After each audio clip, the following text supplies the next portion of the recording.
आप सबके लिए अच्छे तो हो नहीं सकते, लेकिन जब सच बोलना शुरू करिएगा ना, तो मुझे लगता है कि आज नहीं तो कल दुनिया आपको भगवान बना लेगी, क्योंकि सच बोलने वाला ही ईश्वर होता है।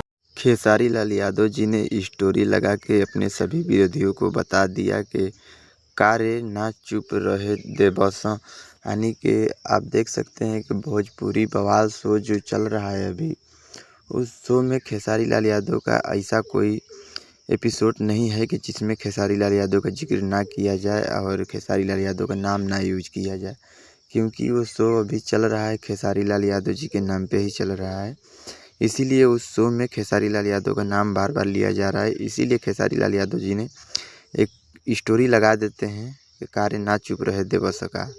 यानी कि खेसारी लाल यादव का कहने का मतलब है कि अगर तुम लोग बार बार नाम लोगे और मेरे बारे में बोलोगे तो फिर मेरे को भी आवाज़ उठाना पड़ेगा और बोलना पड़ेगा। इसीलिए आप सब सावधान हो जाओ ताकि हमें बोलना ना पड़े। और इसमें समझ सकते हैं कि कोई भी एक हीरोइन हो या हीरो हो, जब से खेसारी लाल यादव का नाम यूज नहीं करेगा तब से उसका सोच चलेगा नहीं। और वीडियो अच्छी लगी हो तो शेयर ज़रूर कीजिएगा और अपना प्रतिक्रिया